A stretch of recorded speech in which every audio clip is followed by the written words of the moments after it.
what you think. What is up, guys? In today's video, we will be talking about former Missouri star Jabari Brown and why he failed to make it in the NBA. If you love college basketball, make sure to subscribe to the channel, and if you like these type of videos, make sure to check out my playlist in the description below. And now let's get started with today's video. Jabari Brown was born and raised in Oakland, California, and he had a very close relationship with the game of basketball from a very young age. He grew up going to the local YMCA with his father as early as 4 years old. Him and his father developed a tight-knit relationship, and basketball was the thing that connected them to each other. When Jabari got to high school, he dominated. He averaged close to 20 points a game and led his team to a state championship in his sophomore year. After the season, him and his dad determined it would be best for him to play against better competition. He eventually transferred to Findlay Prep School in Nevada. After one semester, he transferred back to Oakland, where he would go on to average 24 points a game both as a junior and a senior. He appeared in the Jordan Brand Classic game and was a borderline 5-star recruit.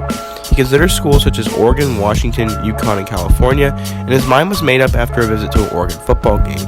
He loved the atmosphere, and he wanted to be a part of a caring fan base. He committed to Oregon, and it looked like he was going to be a future star there. It took all of 2 games before Jabari realized Oregon wasn't the place for him.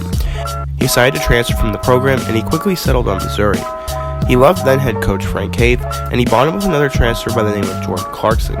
Clarkson, now in the NBA, was a former Tulsa player before he decided to transfer to Missouri as well. They quickly became best friends and bonded over the fact that both their parents were ill. Jabari would end up having to sit out the first semester of the 2012-13 season, but Missouri was still going to be a good team.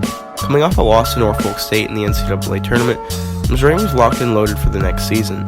They returned preseason All-American Phil Pressey, Lawrence Bowers, Keon Bell, and Alex Oriaki. The Tigers began the season ranked number 14 in the country and were expected to be contenders in the first season in the SEC. Besides a loss to Louisville, the Tigers won a ton of games and got as high as number 7 in the polls. After losing to UCLA, they went into conference play with an 11-2 record, and Brown was now eligible to play. Brown led the Tigers in scoring in his first 4 games back, and he was already becoming a star.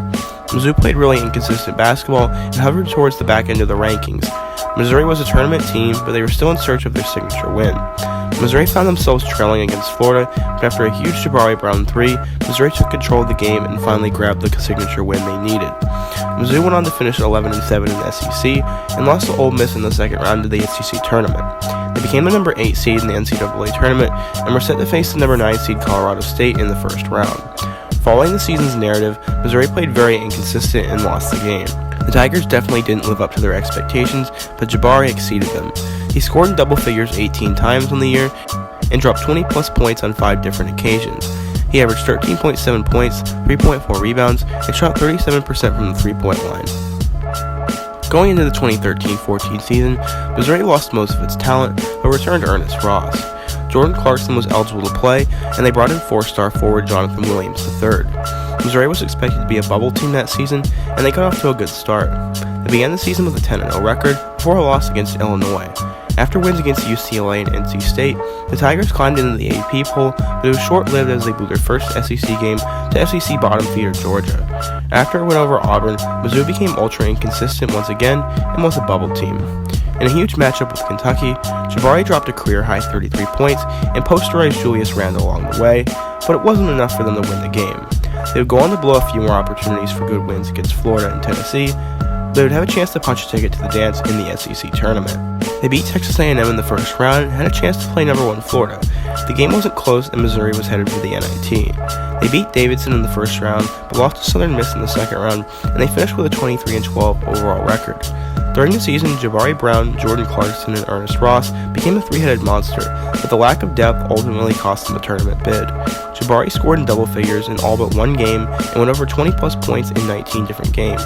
On the year, Jabari averaged 19.9 points, 4.4 rebounds, and shot 41% from 3, and he led the SEC in scoring.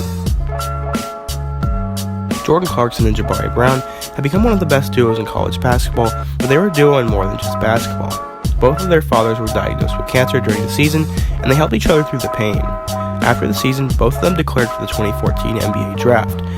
Brown's greatest strength was shooting, as he led the SEC in scoring and could have shot from anywhere on the floor, which is always needed in the NBA. His weaknesses were practically everything else. He was undersized, not super athletic, and not a very good playmaker.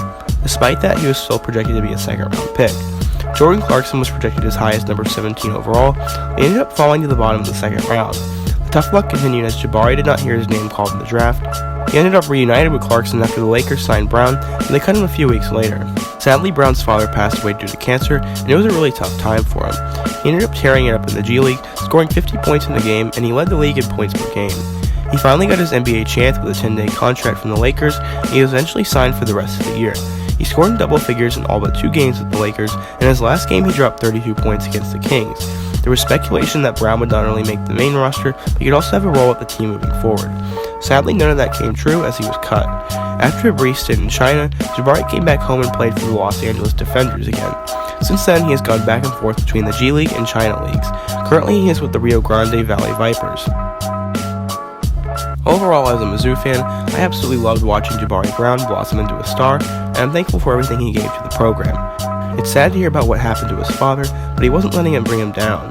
I don't understand why he isn't in the NBA, because he clearly proved he could play amongst NBA players, but I am not a GM, so I don't have the answers to these questions.